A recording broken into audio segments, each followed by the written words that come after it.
All right. Hi, everyone.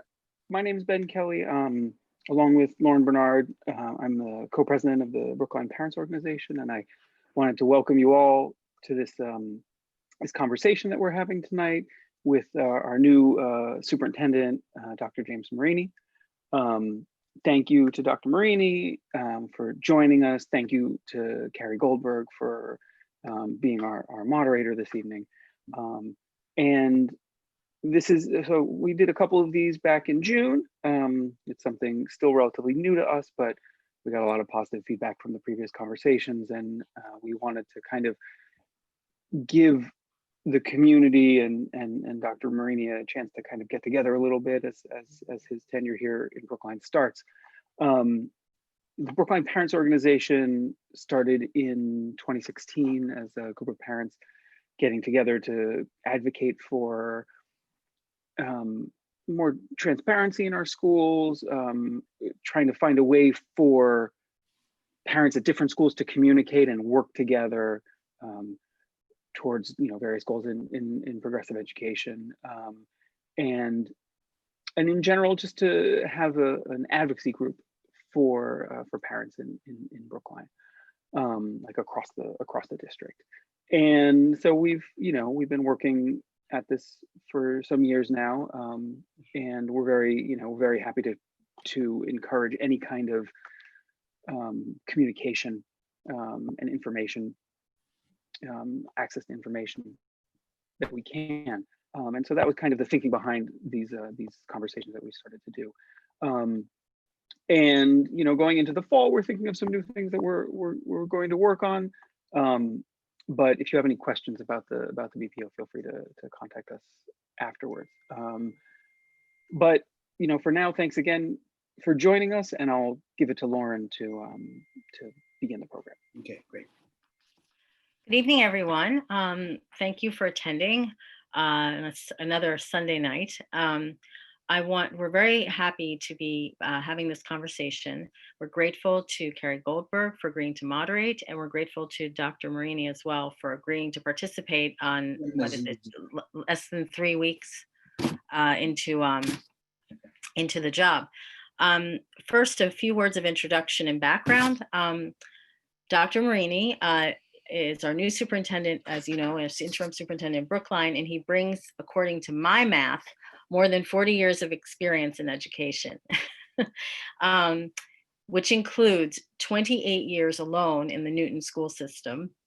He spent 15 years at the Day Junior High School, first as a math teacher, then as an assistant principal.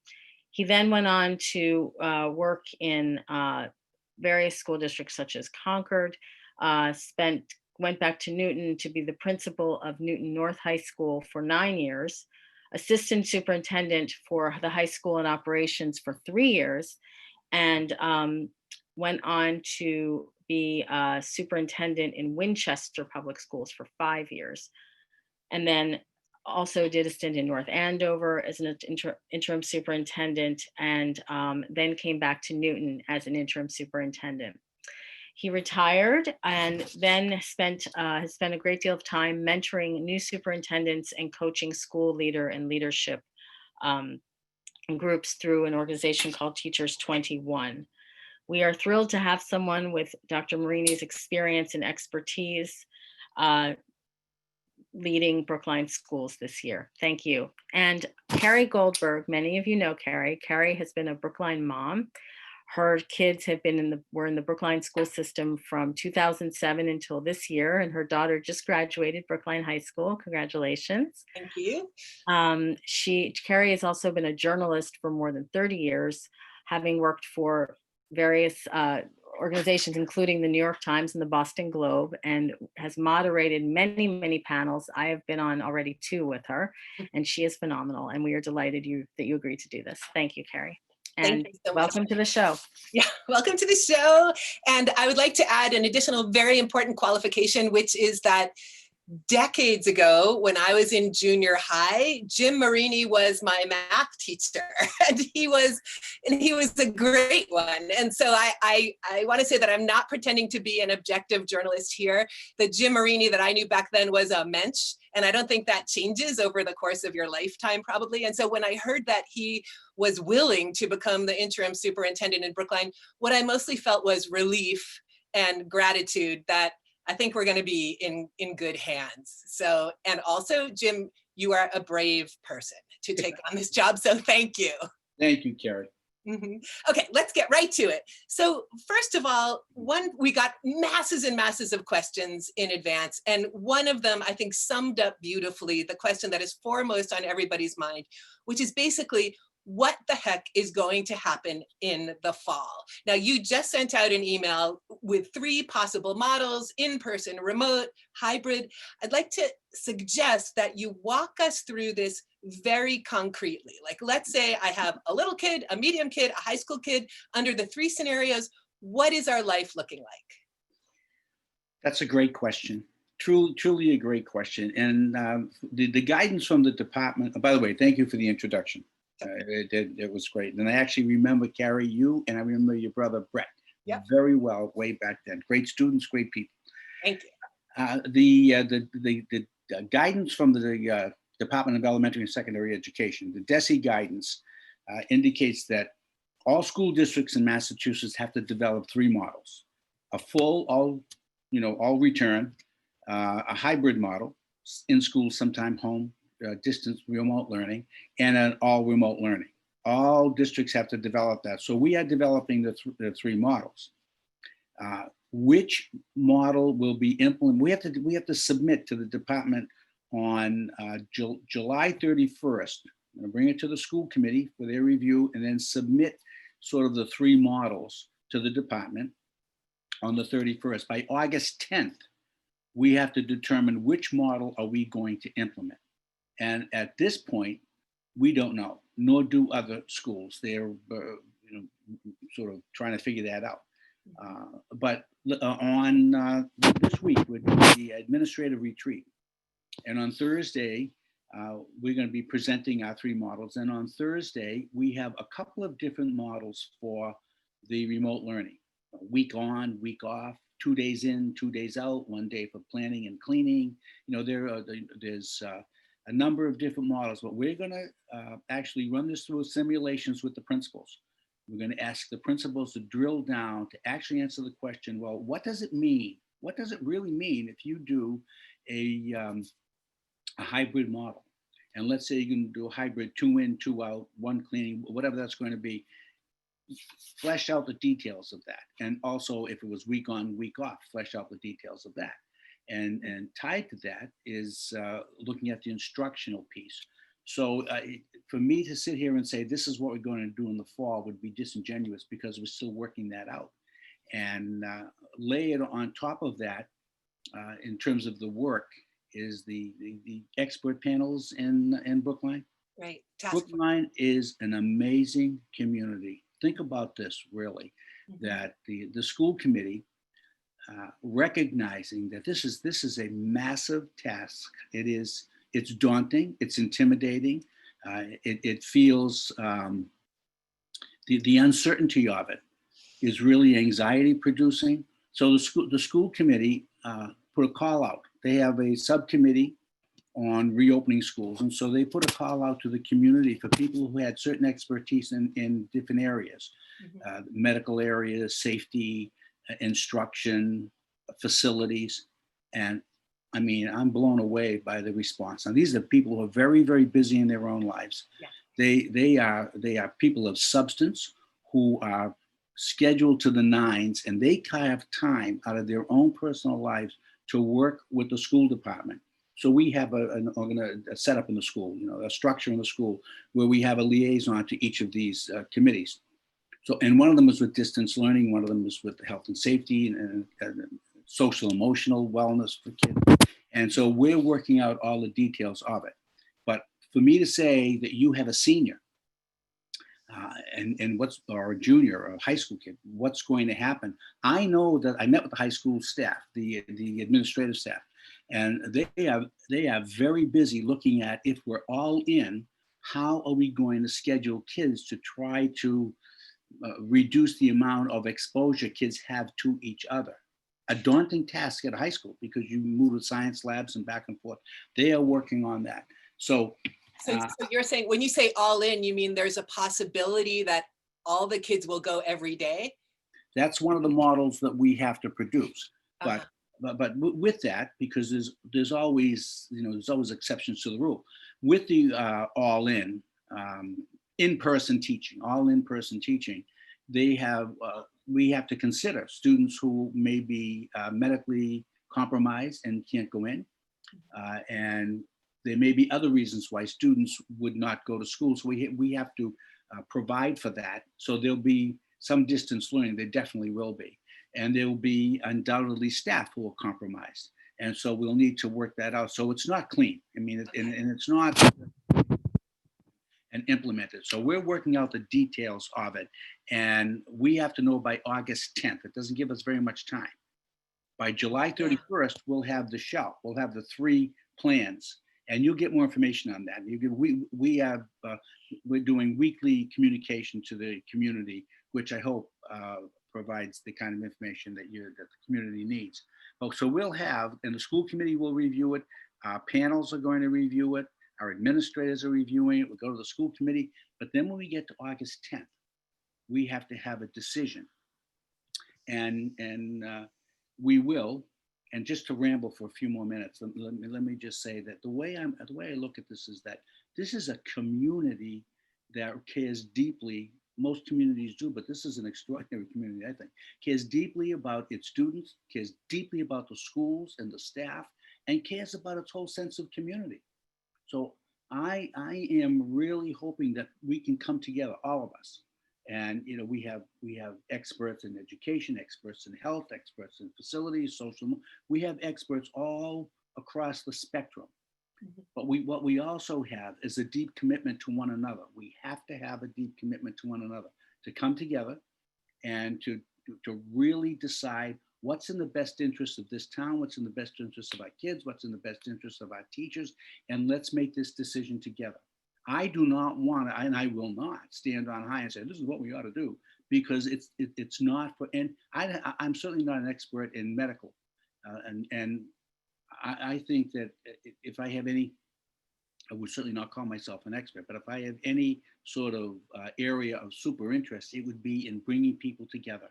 And let's talk it through and let's see what is in our best interest. Eventually, we have to make a decision.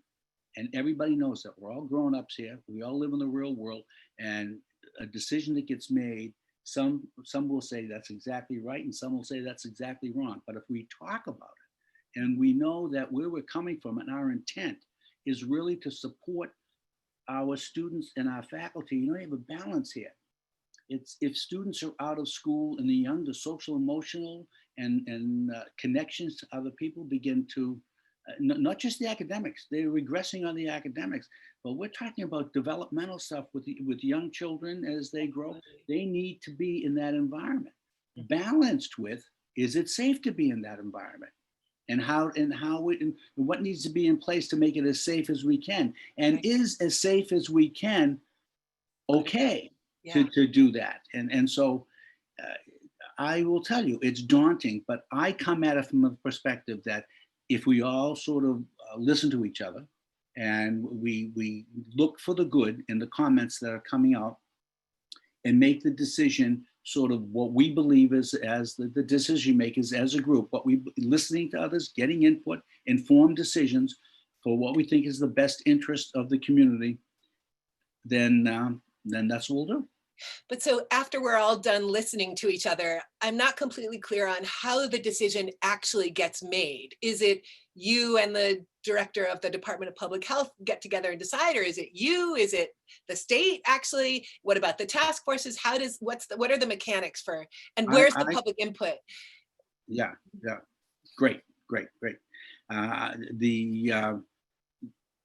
I don't know this for certain, but my guess is since I'm the superintendent, I probably will have to take the responsibility for the decision, which I think probably structurally that may have to happen.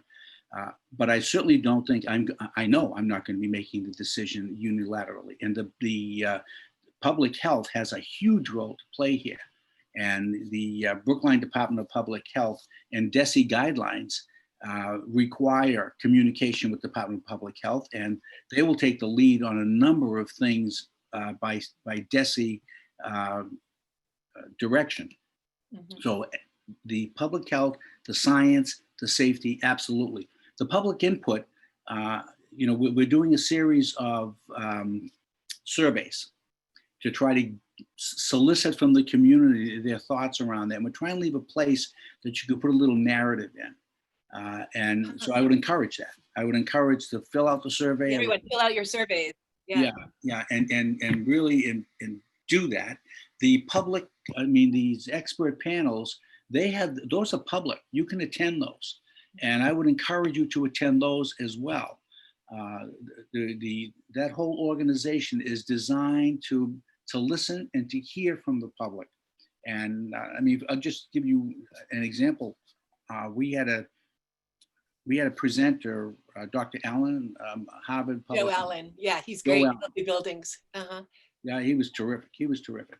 And Matt Gillis, who's the operations person in the district, Matt has set up a couple of classrooms, one typical size classroom, and he set it up with the distancing for social distancing in school, 6 feet, 3 feet.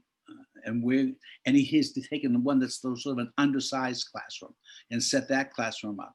And we're going on site tomorrow. There's a number of us going to look at the classroom and to ask questions about ventilation, to look at not just the distancing, but the windows, the access, egress, all of that to see whether just physically can we accommodate the number of students that we have, and can we do it in a safe way, and what do we need to do to bring those rooms up to standard so we can say they meet the standards for the in-person learning that we would want to have happen.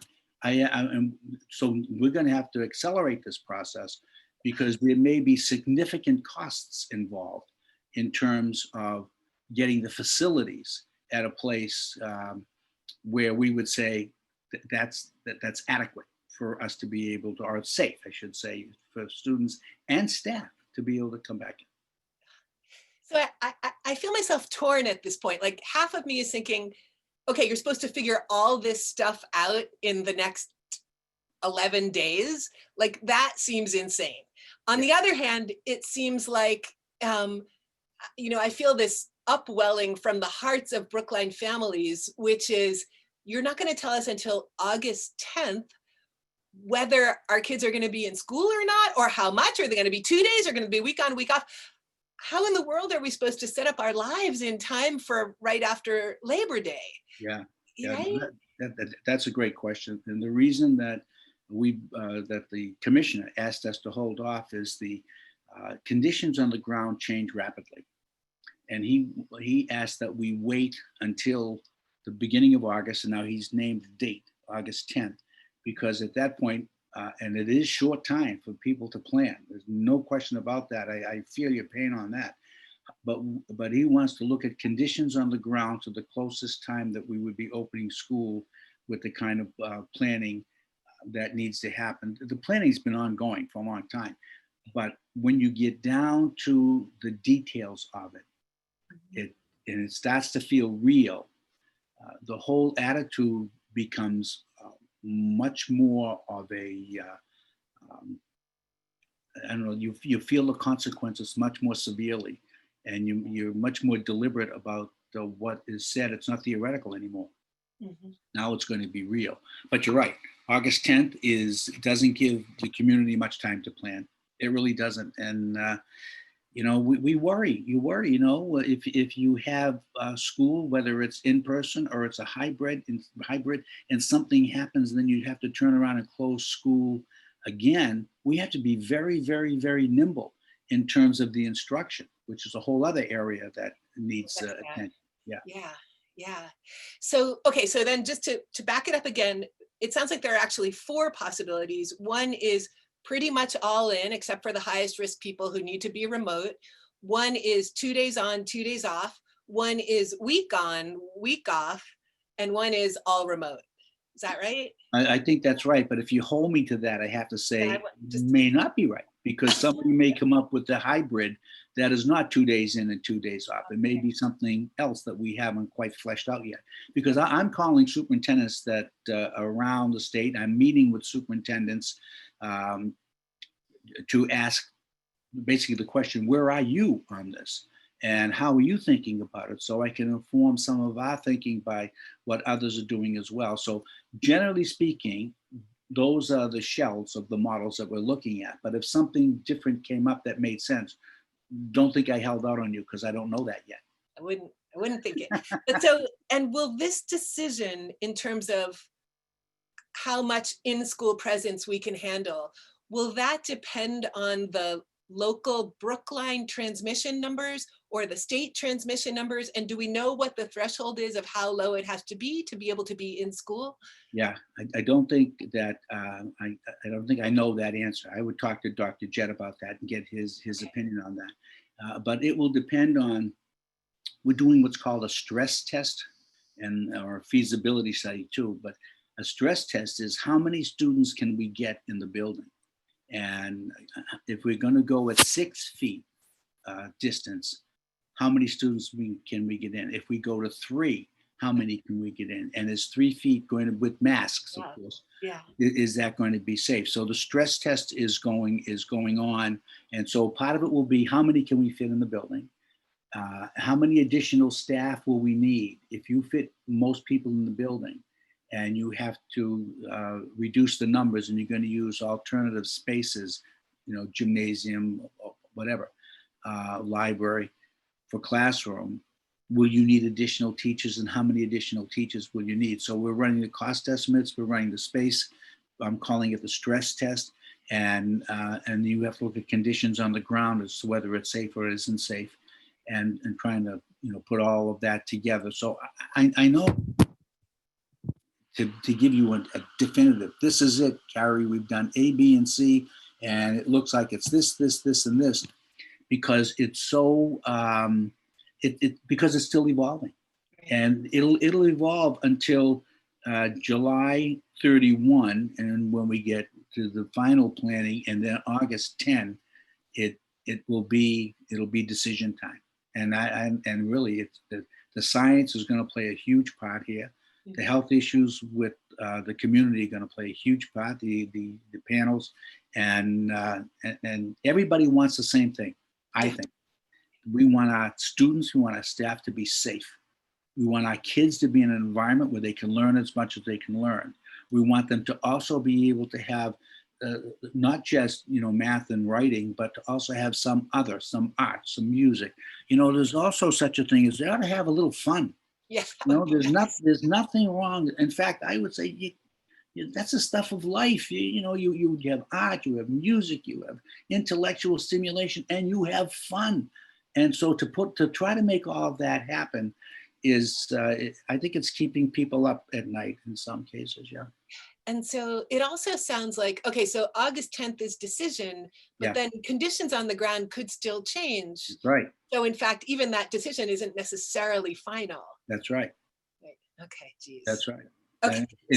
In fact, in each one of the writings, I try to keep in there that things may change. Things may change. And if you're somebody who doesn't like change, you probably want to throw me out the window, but I can't help it. Things may change. Yeah, sorry. So that's okay. So you mentioned Dr. Jett. That's Dr. Swani Jett. He's the head of the Department of Public Health. We got one question from a parent who said he was quoted in the patch, I think day before yesterday, saying there won't be in-person school in the fall. And this parent wrote, which is devastating. The surveys that was sent out asked which 2-hour blocks were best for online learning. This is horrifying, and it seems they haven't heard us. We need real-time virtual school, 8 to 2. I can't fill up 5 hours of my kid's day again. I will be fired, and our family will break down. Yeah. And I just want to reality check that, which is that I looked at what Dr. Jett said in patch. he wasn't saying there won't be in-person school. What he said was Brookline's on the right track in terms of the numbers, but he said, I think it would be really difficult to have school in the fall without a vaccine. You'd have to have a strict rule of masks at all times. Well, you're going to have a strict rule of masks at all times anyway, right? But so, Right. but what's up to that with that? Because he's sounding very pessimistic about in-person learning. Well, I would say he probably sounds very concerned and about what's going to happen, and I think rightfully so. So bringing him into the conversation is going to be important, so that we can reach a place where we can say, okay, this makes sense. Mhm. But everybody has their worries and concerns. So I'm glad that you clarified that a little bit, and I'm certain that that we can, come together and work and try to figure it out. He has a significant responsibility as with the Board of Health in Brookline, and I absolutely respect that. And looking at the balance of the other side of it is also pressing on this decision as well. So Yeah. I can appreciate where he's coming from. I can appreciate his comments. And I believe he wants the same things that we want. I just do. Yeah. We just have to get together and figure out what that means. Yeah, because you do have to weigh in the very real costs of kids staying home, the mental health right. costs, all of the, it's really. That's bad. okay. Right. So you mentioned using gymnasiums, doing the stress test of the classrooms. We have a bunch of community members asking about outdoor facilities. Could That's there be great. tents? Could there be trailers? Could we just be outdoors? Can we have heaters? Can we? What are you thinking about that at this point? Well, at the panel on health and safety, that panel was on Friday when Dr. Allen gave his talk, which was outstanding. I think it was at that panel. Geez, it could have been the one the day before. I'm losing myself here. But anyway, the point is, somebody suggested maybe a tent, putting a big tent out there with ventilation, heaters and exchange of air so it'd be safe. I thought that was a terrific idea. Very creative, very creative. Those kind of outdoors, wherever possible. I don't know whether you saw the Globe today, and was it no, I got an article from the New York Times that you probably remember that newspaper vaguely. Yeah. Vaguely. Yeah, the New York Times, where they showed the pandemic of 1918 or whatever, and they had kids learning outside. Yeah. And and that was interesting to see. But of course, weather conditions and all of that, you can't depend on. It's not reliable. But ideas such as a tent to expand the space, that's certainly, this is all going to be a cost factor is what it's going to come down to. But if you can eliminate the cost factor, there are some thinking out of the box going on in those panels. So I would encourage people to actually tune in to those panels and listen to what's happening. Okay. Some parents have expressed concern that they're going to get all bought up. Like the tents, if we're going to need outdoor things, we better get on it soon. That's real. That's real. There's no question. Matt Gillis is worried sick about that. We have been meeting repeatedly about PPE and, materials, masks and gowns and, plastic shield masks for students who may be deaf or hard of hearing, and they have to lip read, or English language learners who need that cueing. So we need mask shields rather than just masks. So, and Matt has, and the sanitizers and all of that. And Matt has been concerned that he's ordered 3 months supply. So we should be good to go till November, but he's worried sick about, we have to, to put an order in and not have it all bought up by others, and they'll run out of supply. So everybody has their worries. Everybody has their worries. There's a lot. Okay, here's a question from a community member. Given that the return to school plans all emphasize the importance of anyone with symptoms staying home, what will you do to be sure that students and teachers are able to do so comfortably and without penalty? I think most of us recognize there's tacit pressure on students and staff to be physically present. Will the contract with teachers be temporarily revised to allow as many sick days as necessary? Will there be a system to provide information to students who are out sick so they won't fall behind? Will there be emergency daycare to care for a sick child whose parents can't miss work? So keeping the kids home when they're sick and the teachers. Keeping the kids home when they're sick. I can't speak to any agreement we'll have with the union. That has to be negotiated with the union, but clearly that'll be something that'll be discussed. We want to support the teachers to the extent that we can, particularly, I mean, there are requirements in terms of accommodations that may need to be made, particularly with COVID-19. So I don't know the details of that would have to be negotiated. Certainly with students, we would provide that as the supports that we can with students. That would have to be distance learning, the technology everybody should have, all of that should be in place. In terms of daycare, there's been some discussion about daycare, but again, I don't think that the school system at this point would be able to provide daycare for parents. I don't think that the school system would be in a position to be able to do that, generally speaking. This is going to be very stressful. I can't imagine. Well, I have 12 grandchildren. And I have 4 of my own children. One of them has five kids, and all from high school to elementary school. And from March until now, when school was out, has been exceedingly difficult.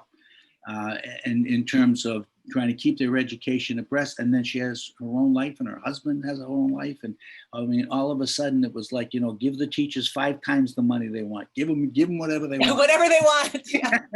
Because I can't do this. So the stress on families around this has been pretty significant. So question's a good question. It's a very good question. I can say that it clearly, those are the issues that really need to be discussed. The daycare, I don't know how we would deal with that. Maybe one of the panels will have a shot at that one. But a memorandum of understanding with the teachers is probably going to be, it's definitely going to be worked out. And when students are home, we clearly will provide support for them. Yeah. Okay, and in terms of support for teachers, one question is, will teachers be given a choice between delivering in-person instruction, if there is any, and remote instruction? And if that's unclear as of now, do you anticipate teachers being given a choice? I think choice is not the word that I would use. I would say that I'm going to say 2 things simultaneously. So I hope this is clear, Carey, and if it's not, keep pushing me. Okay? I'll come back. Yeah. All right. Then make sure this is clear. I would really say 2 things. One is the needs of the system. What are the needs of the system? So, and the needs of the teachers. So there may be some teachers for whatever reason, and it would have to be connected to. Well, I'll take myself. Okay, I'm an old man, so I'm in a high risk category. So, if I'm in a high risk category, and that qualifies for my not being in person, then that would need to be, we would need to respond to that in a positive way. In terms of the needs of the system, there may be a need to have a teacher to be a remote learning teacher. So we may ask a teacher who's willing to be a remote learning teacher, if that makes sense. So it's not a teacher saying, I want to be a remote learning teacher. I don't want to teach in person. If the needs of the system say we need a remote learning teacher, is anybody who want, and then a teacher said, I want to do that. So volunteering to do it or choosing to do it has to be consistent with the needs of the system, with the notable exception that there are undoubtedly going to be teachers who won't feel safe. They may be in a high risk category, they have underlying conditions, who won't feel safe, and that's going to have to be addressed in some way. Am I being clear with that? It's a heroic effort. I'm feeling like what I think I'd most want to hear is that, number one, if you are a teacher who is in a high risk category, you will not have to go in person into school if you don't choose to. Can you say that? Well, what I can say is that what I'm trying not to do is negotiate with you when I need to negotiate with the teachers union. So, but what I'm saying is I am, and the school department is absolutely sympathetic to the health and welfare of the teachers. Yeah. And then the rest of it, the details will need to be worked out in negotiation with the union. Have to be worked out. Okay, great. still talking about teachers, I want to not mince words here. This spring was pretty awful for a lot of students and families. And I think, experiences really varied. It depended a lot on the teachers that your child had. But speaking personally, I can say that there was a lot of, actually, let me not speak personally. I've heard a lot of anger from parents. I've heard a lot of feelings of kind of like abandonment. Like, how is it okay for you to not teach? How is it okay? And you look over at, private schools where they basically and colleges where they just switched over to Zoom. So every class that you normally had in college or in a private school, you would just keep on the same schedule, but do it on Zoom. Needless to say, what happened in Brookline and in other public school districts was very, very different.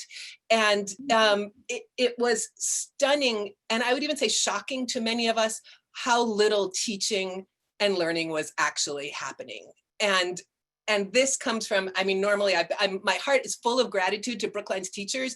And at the same time, the way I would describe my emotion is appalled at this. So how can we be sure that this fall is not going to be as awful as this spring was for teaching and learning of our kids? All right, you have to give me a minute here to.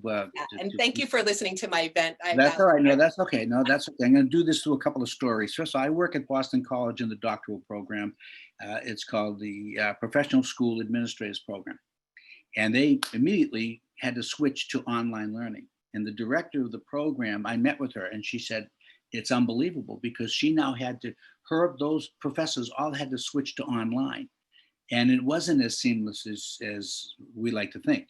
They struggled mightily with it. And while they were switching to online, they were taking care of their own children. Yeah.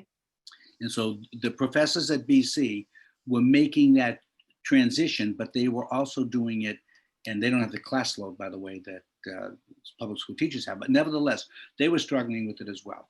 As I told you, I was running a round table of superintendents, maybe, I don't know, 8, 10, 12 people would attend.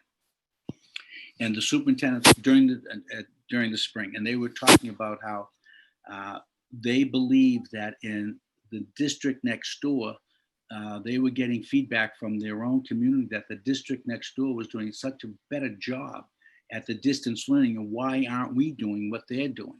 And the superintendent would say, well, because we're not really doing it. We're struggling with that. And we're told that your district is doing it better than we're doing it. It was absolutely uneven. It was unsatisfying. If you actually talk with people, even the teachers, it was not a satisfying experience. It wasn't a satisfying experience for the teachers. It was, if you can imagine, I look at teaching this way. Teaching is a craft, and it takes a number of years to hone that craft. You are not sorry for the teachers, which I was one, but you are not really at where you should be as a teacher for a good 5 years. You have to work at it and develop that skill and hone that craft. And in a matter of days, the whole world was upended. And now you are going to teach in a way that you've never done. You don't understand the technology. You're not certain how to do it. And it was unsatisfying for everyone. Maybe it was exceedingly unsatisfying in Brookline. And if that's the consensus, then who am I to say it wasn't? Then that's the consensus. I can tell you this, that the Brookline Education Foundation, fabulous, worth their weight in gold. Mm-hmm. They supported 50 teachers go to Columbia University and take a course in distance learning, distance teaching. Mm-hmm. And those teachers have had that training, and they're coming back to work with Brookline teachers to spread the wealth, so to speak. The teachers are concerned about teaching in an online capacity, and they have been working at that and trying to figure out how that's going to happen. Now, I can't sit here and say, they're going to knock it out of the park, but I can sit here and say that with confidence that the experience that happened in the spring was upsetting to everybody. And now this is real, and people are working to figure out we need, and they know that the community has been disappointed in them. I mean, as I said before, we all live in the same world here. They know that the community has been disappointed in them, and they know that there's an expectation on distance learning that it will be instruction, correction, grading, attendance taken, teaching the standards, having a syllabus. This is what kids ought to know and be able to do at each grade level. This is the expectation. This is what we're going to be teaching. And I'm meeting tomorrow with the Labor Management Committee Council. They have an acronym for that. Mm-hmm. And I've been meeting with them regularly. Regularly. I've been here for 3 weeks. This is my third meeting. And we're talking about this issue, and we're talking about it candidly and directly. So my heartfelt real experience with teachers really is that teachers want to do the right thing by kids, and they want the respect of the community. They value this community. They have valued the respect that they have always been worthy of here in Brookline and have received in Brookline. Brookline is a premier district, a premier community, and a premier educational system. And they would be worried if they thought that was being compromised. So I can't sit here and tell you exactly how it's going to go, but I can sit here and say that that's an area that's being taken seriously. I want to just repeat one thing, probably three things, but I'll say it one time. The standards, meaning what kids should know and be able to do at each grade level in each course, just like the syllabus, to develop that and to teach that with fidelity. So whatever's being taught in third grade is being taught in third grade across the district, because the third grade education has to be a third grade education. Doesn't matter what school you're in. So teachers know what Brookline education, you'll hear me say this till I roll over. A Brookline education has to be a Brookline education. It does not matter what school you go to. So they're working on that with the curriculum coordinators and their department heads to really memorialize that. And that's a change for Brookline, as you may know, where schools had a lot of autonomy. And now for the first time, I think ever, teaching is public. If it's distance learning, it's public. And so everybody can see the teaching that's going on, and that's causing people to do a team back and say, oh, so now it's not just my school, but this is now a district. So there's a lot of consequences to the distance learning. And did I answer your question, Carey? Because I was going on there. So you did, you were going on there, but I actually want to make the question a little more pointed now. And this is a question from a parent, which is, what accountability measures will be put in place to ensure consistency and performance among teachers in the same grades, as well as across all grade levels schools wide? Because it was evident this spring that there was a wide spectrum of remote engagement and what that engagement looked like. Like there were some teachers who had a lot of personal interactions remotely, and some were just like posting a list of assignments to complete with no teacher input or connectivity. So I think I agree. I think it's going to be fascinating for us to be able to see more what happens in the classroom. But do you anticipate making sure that the remote learning that's supposed to happen is actually happening? And how do you do that? I'm going to take that question as a request of me. Good. Rather than as a question that I can answer. I'm going to take that as a request. I'm going to take it as, I'll be respectful here, but as Marini, we want you to make sure this. Is that fair? Is that fair to say? Yes, and there's a, sorry, go ahead, what? No, you go. So there was another question from a parent, Dr. Gleason Rivella, that I thought was a really good one, which is that one of the issues that parents ran into was also that it was hard for us to monitor the assignments our kids were given, what they were supposed to be doing to stay up to date with teachers, oftentimes to make sure that they were doing those assignments. You know, they were on various platforms. Right. And so I think another request from parents would be, make it easier for us to keep track of what our kids are doing and learning in order to be able to facilitate it better. I got a wonderful email today, in fact, from a parent who was trying to fill out the survey and filled out the survey and said, there's no room for this on the survey. So he sent an email, and it was exactly what you're talking about. I've already forwarded that along, which really talked about the platform being consistent, deadlines being known, being consistent, accessible, how to access the work, how do I know if they're ahead, they're behind, when it's due, all of that stuff, stuff. So good. I have that. I will take that also as a request. I think that's good. Don't have too many requests, you only have so much time. Gotta get them all in. Okay, yeah. So let's talk about money. Say when, yeah. So I think there are going to be a lot of questions about how can, I totally agree with you. We all want the same thing. We all want a Brookline education, premier education for our kids. We're in this crazy time. How can parents and residents best help? There are some local efforts. You mentioned the Brookline Education Fund. The Brookline Innovation Fund gave a $65,000 grant to help the Brookline High School teachers plan. But nationally, there are estimates that schools are going to need a lot more money. We don't know how much we're getting from the federal government. What's the outlook for us? Do we need an override? And what is the central office doing to advocate at the town and state and federal level to get the money that we need to make this all work? So do we need an override? How are we going to get the money? How much money do we need? Yeah, and I don't have that amount yet, because it's a stress test that's going to show us that in terms of what we would need for additional funds to do it. We do have money that's from the federal government, and I just saw actually on the news tonight that Congress, and how quickly they'll act, I'm really not certain, but they're talking $25 billion for schools, and they're prioritizing the opening of schools. So money is an issue, and money is, and probably stay tuned. I probably will talk more with the school committee directly about that when we meet next. And I'm going to be meeting tomorrow, Tuesday, Wednesday, and Thursday, and with our retreat. Certainly we'll be talking about this, but I don't know. And it'd be presumptuous to say we need an override. I don't know. I don't know that yet. And do we need to advocate with the state? Are people on that?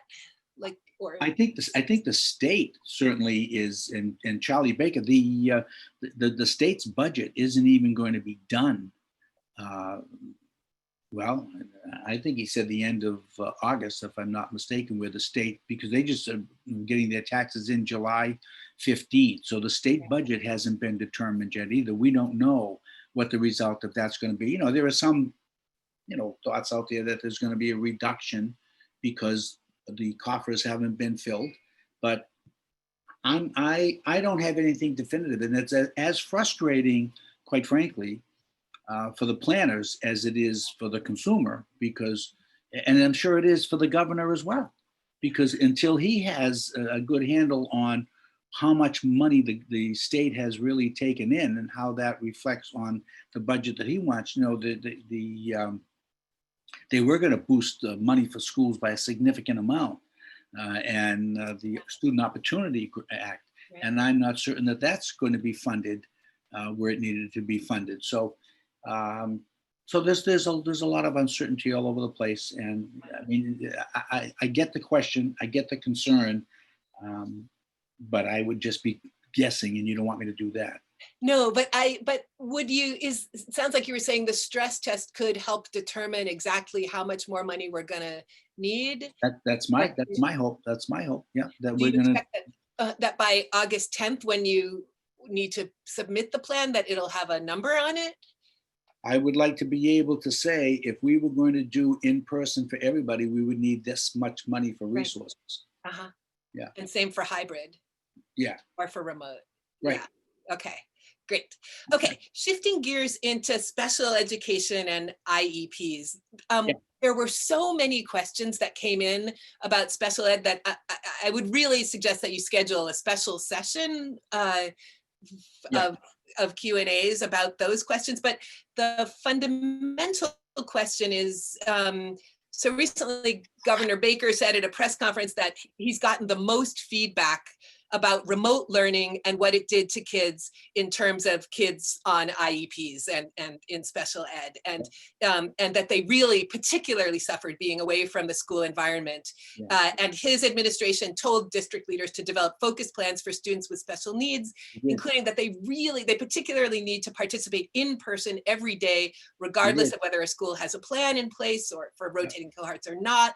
So can you update us a little bit on your reaction to this? And he did exactly as you say, that he directed the communities to develop that. So we are prioritizing in-person teaching for students who otherwise would not be able to access their learning, and they have maybe extraordinary needs, medically fragile, and to do that in the buildings, in safe areas where they will receive their special education services in person, regardless of the model that we implement. That's our priority, to do that. And so I'm reading my notes here because I actually was just talking about that. And I'm saying, even though there's some logistical challenge, that we aim to, in the next few weeks, we should probably do a Q&A on it, because it doesn't matter what we have. We're going to have student populations, a select population of students in the buildings. And probably a Q&A on that with the CPAC might be really good. That might be very useful. Be great. Okay, great. So let's do a few more on COVID, and then and then there are some more general questions. Let's get back to remote learning. It's looking at this point, if you ask me, like the chances are pretty good that there's going to be at least some remote learning this coming year. Right? Okay, so this is a plaintive question. Could educators please be instructed to include remote work that does not involve solely screens? Yeah. Sure. So it could be books, it could be actual books. Project-based stuff, Carey. Yeah. Project-based or materials that are on paper or other stuff. Okay. That's right.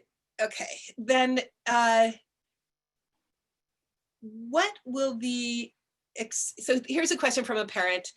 What will the expectations be for teaching remotely and keeping them engaged and learning? In the spring, my two children, who are generally very enthusiastic students, were able to complete their assigned work in under 45 minutes and lost all interest in academics because it was so disconnected and it was just busy work. Can we expect more creativity, teaching, and thoughtful online learning this year? Or should we expect to need to budget for outside teachers and classes if we have to work all day and want our kids to be learning anything? Say that last. In other words, I think the crux of it is deep dissatisfaction, again, with the quality of online learning. And can we really? I guess you kind of answered that already. Like, can we really expect it to be better? And you're saying, right? Well, let's put it this way. Well, I won't put it that way. Yes, I think we can expect it to be better. Yeah, I mean, of course. So and learn from what happened. Learn from what happened in the spring. Painful experiences in some ways, in a lot of ways. Painful, uncomfortable, difficult experiences. Learning from those experiences and going forward. I really, and I'll carry that message in my own way, not from you, but from me when I meet tomorrow as well. Great. And a sort of a related question to this, the parent dissatisfaction, is about what some people are calling pods and other people are calling micro schools. Somebody writes, many families are understandably creating their own small pods or micro schools and hiring teachers. And I would say, if ever there was a recipe for the opposite of equity, this is it. So, and so how do you, but on the other hand, for parents who feel like my child's education comes first, it's got to be good. How do you see this? I see that for exactly the way you described it, and the inequities. The inequities abound. I've had these conversations with others in a different venue, where, for example, Well, I mean, some families, for example, would provide outside music lessons for their child because the music wasn't happening, but they had the resources to do that. Outside dance lessons, outside different activities. Some are very expensive, and yet some people have the resources to do that and others don't. So the divide grows. And I think that's an ugly consequence of what happens with this virus.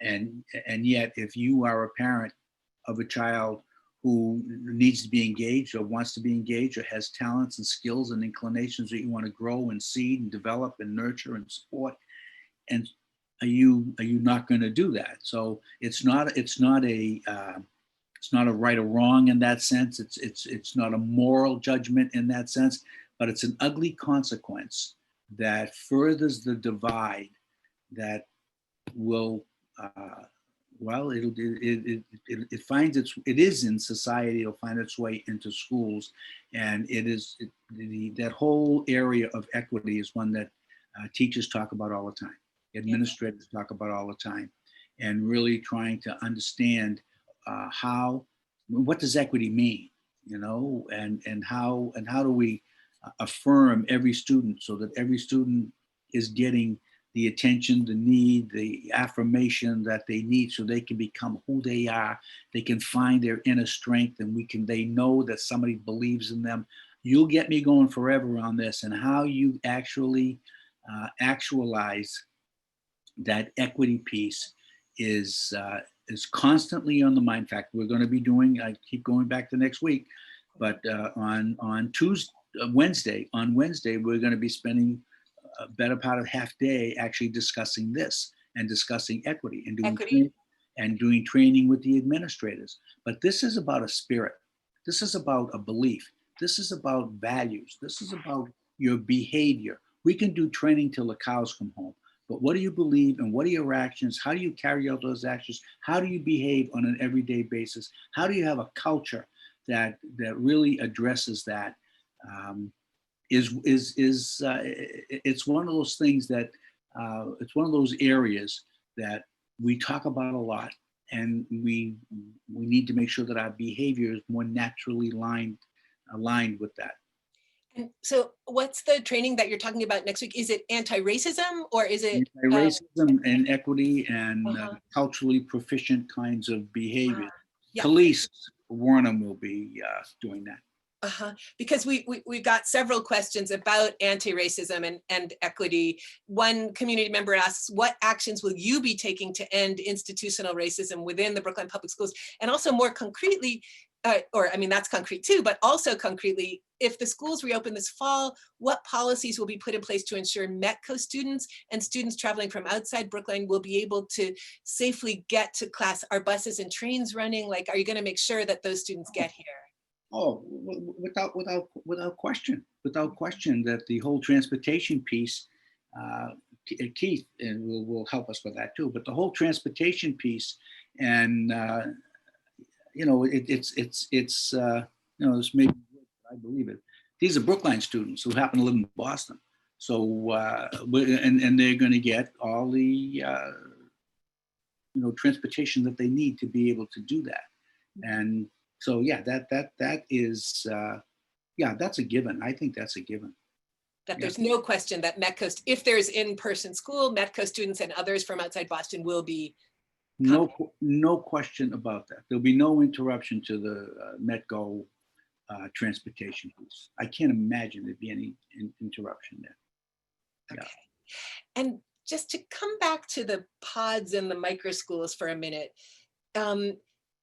So first of all, if there is in-person learning of any kind, hybrid or remote, will families have the choice of whether to send their kids? In other words, if you don't, how will that work? And if you make that choice and then you change your mind and you want to revert back to, will you be able to come back to schools? How will that work? You sound like one of the superintendents on the commissioner's call.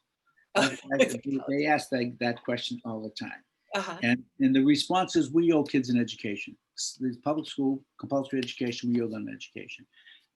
Yet, I know in some districts, the student has to declare because of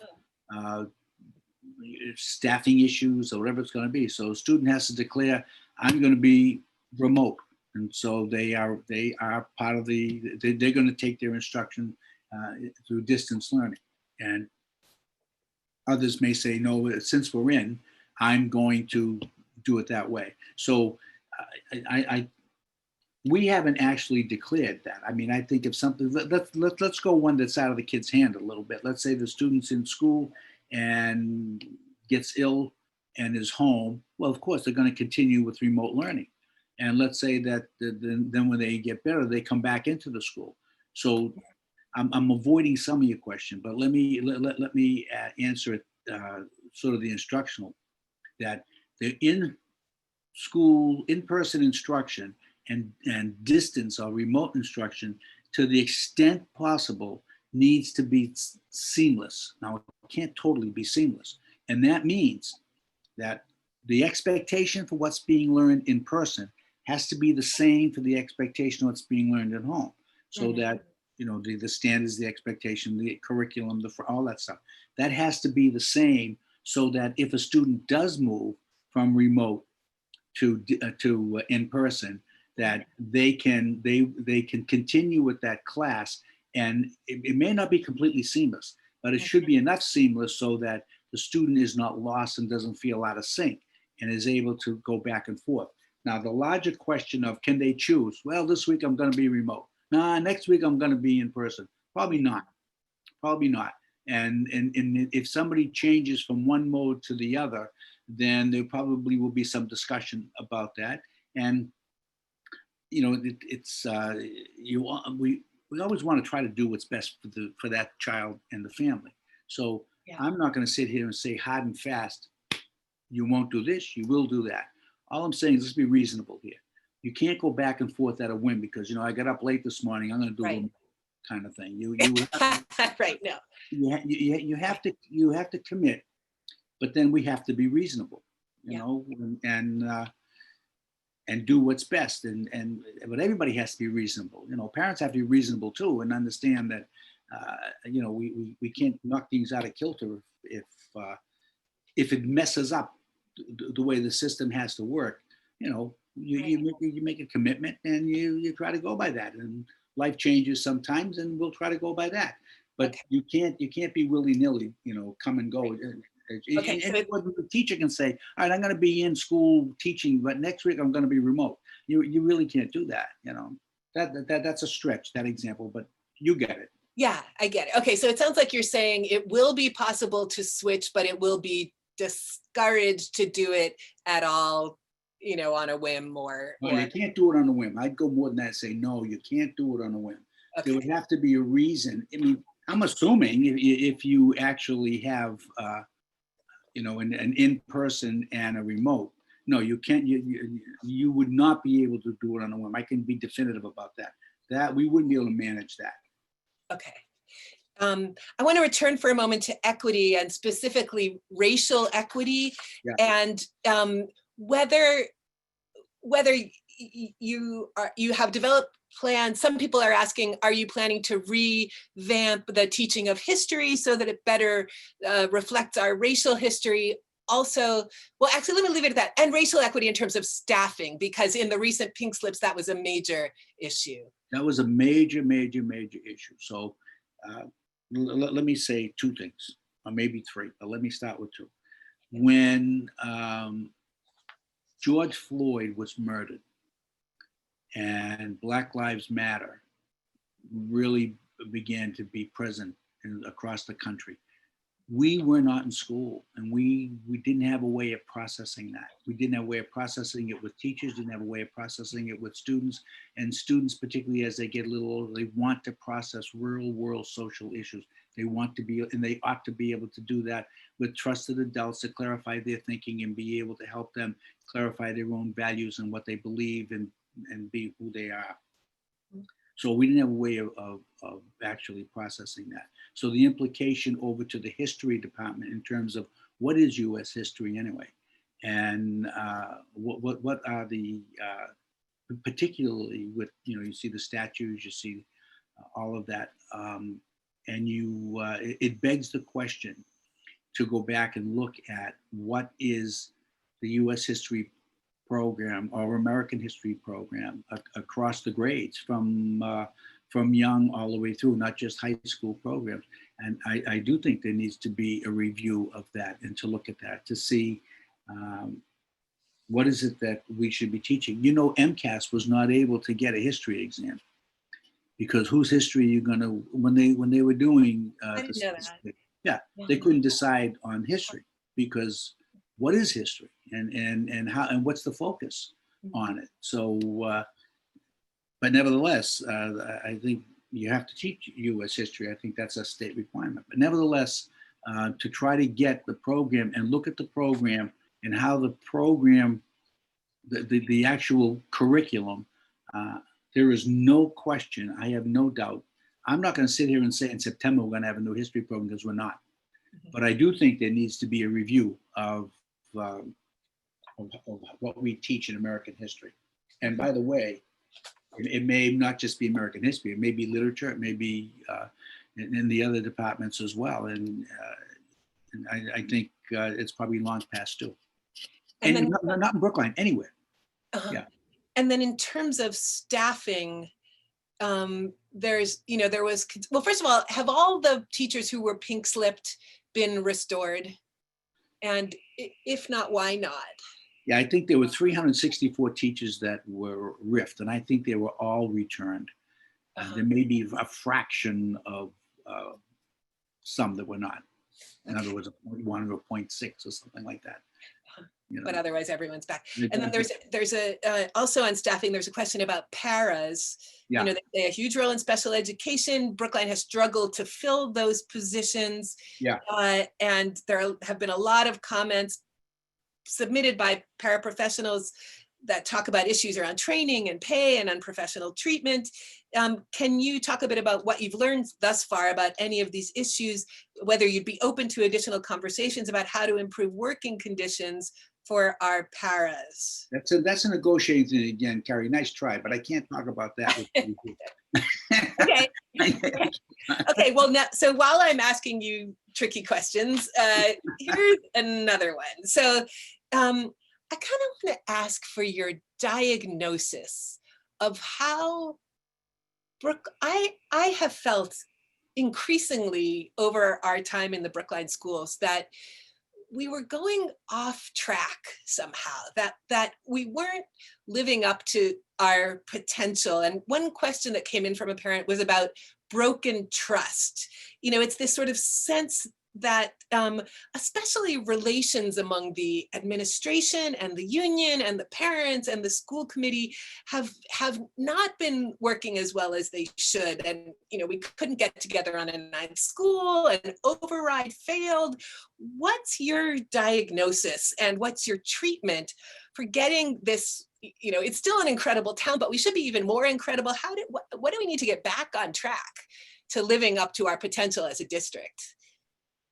All right. I'm sorry I'm in the dark here. I hope you can see me. Okay. We can see. Yeah. I am. Well, I'm doing an entry plan, and my entry plan is I'm asking some very simple, but I think important questions of people that I'm meeting with, and I've been meeting with all kinds of people, and I have, and thanks for Betsy Fitzpatrick. She is like terrific. She is helping to organize. So I'm meeting with people and I'm asking them the same questions. So I'm looking for patterns and to see perceptions kind of thing.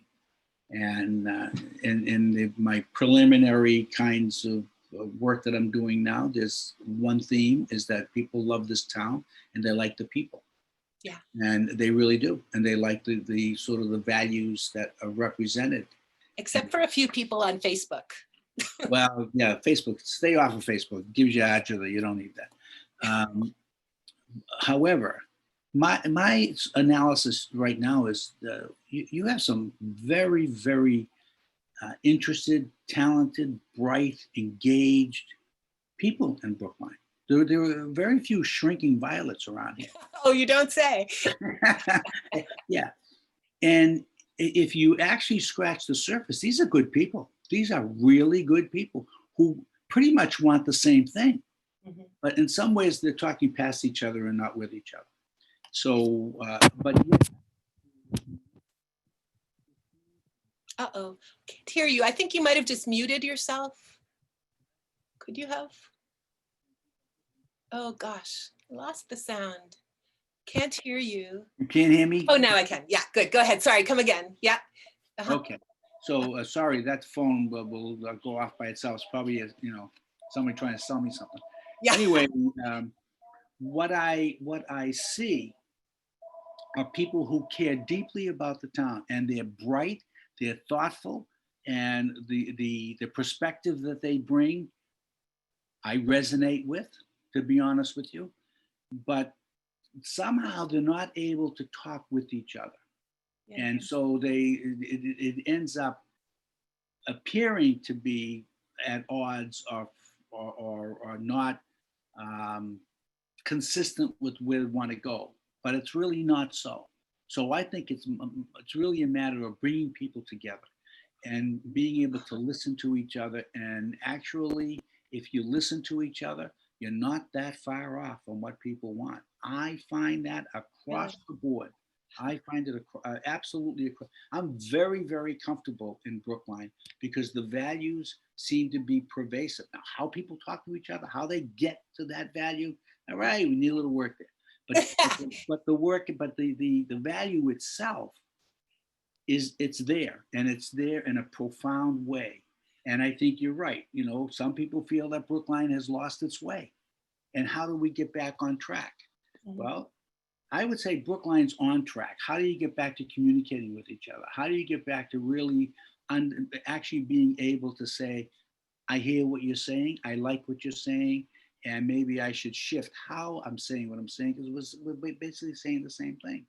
And the frustration that sort of is under all that results sometimes in judgment and making a judgment when in fact that judgment doesn't have to be made. I mean, that person's a good person working their tail off to do exactly what you want them to do. But we have to find a way to get past that and listen to each other. And I think if Brookline did that, you would find there is not that much. There may be disappointment, there may be trust. The trust is pretty low. I will say that the trust is very low, and it may be because of criticism that feels undeserved, but is delivered anyway, and somebody has to have the last word. I had 4 kids. One of them always had to have the last word, and that just creates more tension rather than let me understand what you're trying to say. So I do think that the communication piece. And I don't exactly know how to get to it, but I'll be darned if I'm not going to be in there trying to facilitate some of that. Because I'm telling you, this place is to die for. This. It's nice to hear. It's a comfortable place to be. People are nice to each other, for the most part. I won't read Facebook. I mean, that's a wasted drain. It would drain my psychic and emotional and spiritual energy. I don't need that. You're a wise man. I would much rather be turning that loose, trying to understand what people want, and then trying to work together to figure that out, providing the kind of leadership, because that's a piece that maybe needs to be in place. Where is this system going? What's the direction? What are the values? What are our goals? What are we shooting for? How do we rally people around saying, yeah, that's what we want our system to be? How are we going to get there? What's it going to take for us to get there? Because that image is what I remember Brookline being. That's the image I want for Brookline. So yeah, I would say maybe that piece needs to be back in place a little bit. Yeah. And how are you finding working with the teachers union and the school committee? Well, so I got to tell you, so I trust me, I was warned about both. Yeah, I'm sure you were. However, I meet with the union. And you were warned about the parents too. You were told that the parents are a tough crowd, they're impossible, right? Like, That's great. I meet with the union on a regular basis. and we're developing that relationship. Now the rubber has not hit the road yet, but I'm expecting that if we're respectful to each other and we take the high ground, that we will make progress on that. I'm expecting that. I am absolutely expecting that, and I think that the union should expect that from me, so that we can work together. Because if we work together, the kids benefit. Period. And it may sound like a cliche and all that. We are here for the kids. And that's the only reason why we're here. The only reason I have a job, is the way I look at it, is I'm here to serve, not be served. And the only reason that a superintendent exists anywhere is to serve the needs of the school. And the most important thing that happens between kids and teachers in the classroom. And we need to make sure that we support that. And some of the stuff that gets in the way, we can't let that distract us or interfere with us. So I would go there. As far as the school committee is concerned, I'm telling you, they've been communicative. We talk with each other. We figure out what do we need to do here. The perfect example for me are these expert panels that the school committee put together. They are working unbelievably well. The school committee has said to me, put these under your umbrella, and so that the panels will report to the school department, so to speak. And that has worked. The school committee has not made any kinds of demands. They've not been in any way other than supportive, focused, and actually I can be thought partners with them. So all of sort of the concerns, they have not materialized. I'm 3 weeks into the job. Yeah, I know. This is called a honeymoon, Jim, by the way. It might be, but it could be a good marriage too. Could be. I want to hold your feet to the fire on one thing, though. I mean, you're making it sound like really this is all just a problem of people being able to talk to each other better. Yep. But don't you see any sort of real substantive issues that and let's say we all have the same values. We all want what's best for the kids. That's but right. Nonetheless, there are significant issues and disagreements about how things should be done, what the priorities are. One that has really struck me is that in the last big town-wide survey, it found that teachers think that the academics in town are just hunky-dory. They're just going great. Yeah. Parents think that there's a lot of room for improvement in what our kids are learning and what they're being taught. That's just one example. Don't you think, what do you see as the real issues of contention that Brookline has to deal with? Well, there is no question there are issues of contention, and which I will not give to you, but I've already made myself a list of things I think I need to take on. Good. And so I have been focusing on that, and most of it, as I see it, are procedural things in terms of systems and reliability and how some of the work is carried out. It's not the intention, it's not the spirit, it's not what people want to do, but the procedures and systems that are in place are counterproductive. And I need to address those in a forthright way. But implicit in that is you have to change behavior. And to get people to change behavior, it's not because somebody comes in and says, you need to change your behavior, but to actually work with people to see the benefit to the system of those changes. And I have some very specific ones that I have in my own mind developed that I will be working on. My goal, and this is my goal, and it truly is my goal, and that is to get Brookline ready for a permanent superintendent. Brookline has to be in a place that'll be attractive for a new superintendent. And I say, and because these are my beliefs, I think it comes down to Brookline being able to identify its basic core values. What do you stand for? What do you? Everybody can say it. Everybody has their own idea about it. But I ask the question: what are you most proud of in Brookline? What are you most proud of? I ask people to talk about that, and I want to know what the beliefs are. Who are we as a community? What do we stand for? What are our beliefs? And what are our values? What's our mission? I'm talking about the school department now. What's our mission? What are we trying to achieve? What are our goals? What's our strategic I hate to say, you know, our strategy and strategic plan, but it comes down to, if you don't know what you're looking for, then you can't find it. So if you know if you have a sense of what we're looking for in a new superintendent, and how are we going to structure the system so that that person can actually do the kind of work you want that person to do, that means you have to do a little team back and say, how are we going to behave? What are our goals? What are our values? What is our mission? What is it that we are looking for here? And how much can we be accepting and tolerant and compassionate and understanding and realizing this is a people business. And because it's a people business, then you have to tolerate the people piece. And instead of being judgmental and finger pointing, get underneath and find out what happened. What was that about? And as you've said tonight, how can we help? What can we do to help? That is a very powerful statement. How can I help? And so one of the things that I want to be able to say when I meet with anybody, how can I help? It doesn't mean I'm going to do what you want me to do. I mean, let's be clear about that. You may ask me to do something, and if it doesn't square with my values or what I think is in the best interest of the district, I'm not going to do it. But I'm not going to take your dignity away. I'm going to try to explain to you why I'm not going to do that. And if I can't explain why I'm not going to do it, then I shouldn't be here anyway. But to explain why I'm not going to do it and how that relates to sort of the bigger picture. And you then have to have trust, and I have to deliver on that. But then you have to have trust that what I say and what I mean square, because if what I say I believe squares with my behavior, then I think I have integrity. And if it doesn't square with if what I say I believe and what I actually do, if that doesn't square, then I don't have any integrity. And so that's where I'm coming from. Got it. So we have just 3 or 4 minutes left. First, I want to, you've been a hero, Jim. Thank you. I want to apologize to all the people whose questions we couldn't get to. There were dozens and dozens and dozens of them.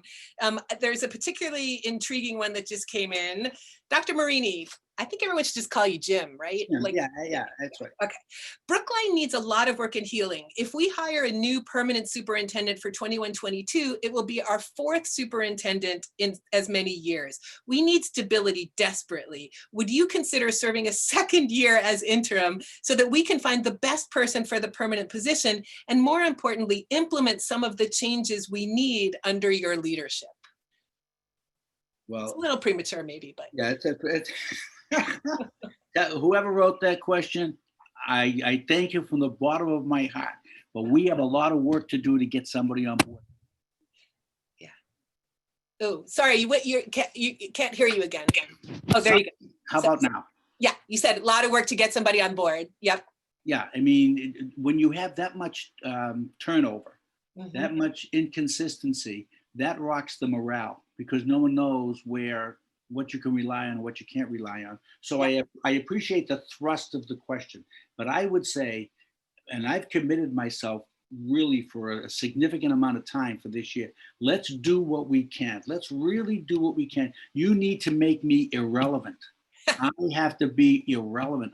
When it's my time to go, then you should be embracing somebody new, because the systems are in place, and it's because you did it, not because I did it. It's because the principals did it. It's because central staff did it. It's because the teachers did it, not because I did it. So for the community, you have to do it. Work with me on this. Honest to God, I can't say it more strongly. You have to make it so that the system is in great, strong shape for somebody coming in, not tied to me, if that makes sense. But right now, I'm like rolling up my sleeves and here we go. Hang on, buckle up. It's going to be a hell of a ride, but it has to be one that gears us to build the strength of the community, build the strength of the principals, build the strength of everybody breathing air around here, so that a new superintendent coming in will know exactly how the ground is laid out, and I think you'll soar. So thanks for the question, but we have work to do this year. Okay, final question. Yeah. Oh, hang on. There's a last minute rush of comments from teachers who feel we haven't spoken about teachers enough in this conversation. So you might want to make a final comment about teacher supports.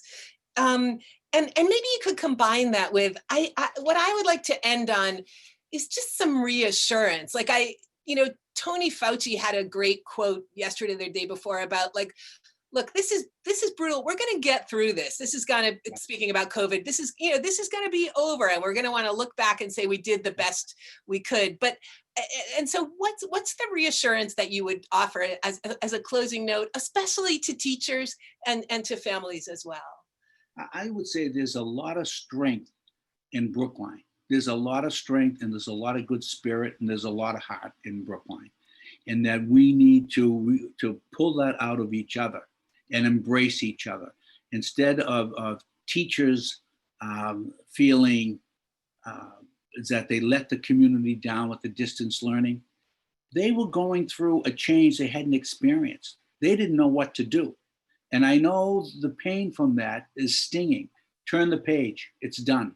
And teachers, as you look at the community who were angry and feel as though you didn't really deliver on the distance learning, they have their children they care about. They love their children. Let it go, turn the page, and let's move to the other. And I think the school committee can provide us with great leadership around here. I really do. And so turn the page and know that if we are doing this together, then I agree with Fauci, baby. He knows that we will get through this. And when we are on the other side, what do we want to say to ourselves about this side? What do we want to say we did during this time? Do we want to say we fought with each other? Do we want to say that we ended up resenting each other? Or do we want to say this is an international pandemic, a worldwide threat to the health and safety of so many people?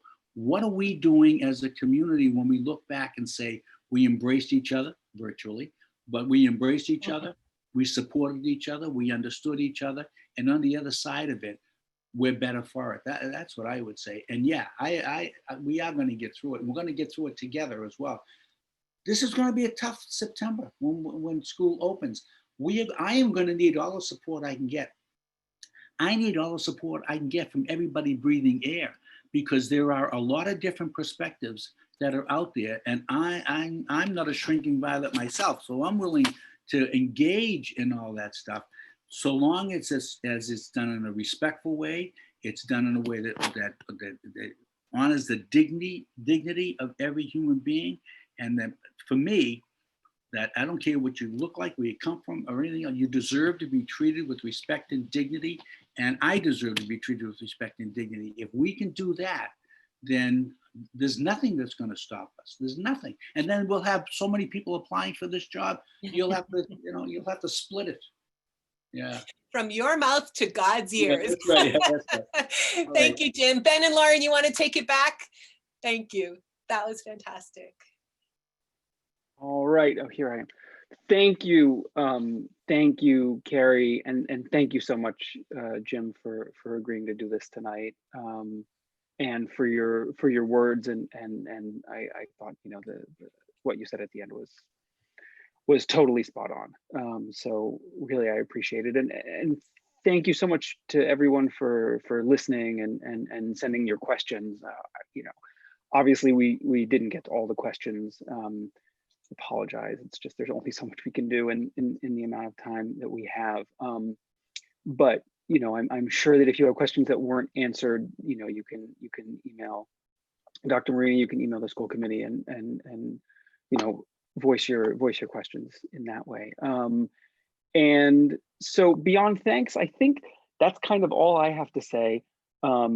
We will make a video of this available online. We've recorded it, so if you'd like to share it with people, we'll send in, the information out about that. We had a number of questions about the remote learning panels, and I'm pretty sure that you can get notifications about those meetings through the Brook Online system.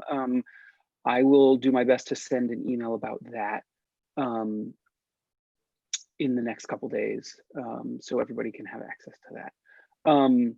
So that's about it for me. I think, Lauren, do you want to say goodbye? Coming back. You've left me so little to say. I'm sorry. Again, I want to thank everyone. Jim, thank you, particularly for doing this 3 weeks in. I don't know, I would have the guts to do that 3 weeks into my own job. But I think this has been truly a conversation, and that was our goal, is to have a conversation. And I hope people who watch this felt like it was a bona fide conversation. I think this was. And Jim, are you okay with people emailing you questions? Would you rather they be emailed to Brookline Parents Organization? And Well, probably better. I don't want to put anybody off, but if I get 150 emails, I'm not going to be able to answer them. Then you'll think I'm being disrespectful. But right now, we are like flat out with trying to figure out this COVID-19 thing, and I mean flat out. So it would be better if, maybe if they sent you the questions. I hate to give you work, but there may be 4 or 5 questions that are the same, and you could shrink it down into one question. We could do that. That would be helpful. Okay. And again, I think it's been said, this has been recorded. We will post the recording on our website, brooklineparents.org, in the next day or two. And we also arranged to have a transcript done at the same time, and we're hoping that that will be available and will be accurate in the next couple of days as well. Jim, you had said you wanted to have a transcript. So transcript I think would be useful, because I who knows, I may include the transcript in some way. So we arranged for one, and hopefully it will be accurate. And I should have got a light. I'm sorry, I'm in the dark. I should have. No, you're not dark. You're good. But anyway, so I think that's it for tonight. Jim, if you have any parting words, please feel free. If not, I will sign off. No, I think I'm done. I enjoyed it. I had a blast. Thank you, Carey. You were very good. Conted me a couple of times, but not bad. Gentle. Should have been Magna. She would have nailed you. Probably. All right, sounds good. Are we done? Yes, we're done. Yes. Good night, everyone. Thank you. Good night. Good night. Bye.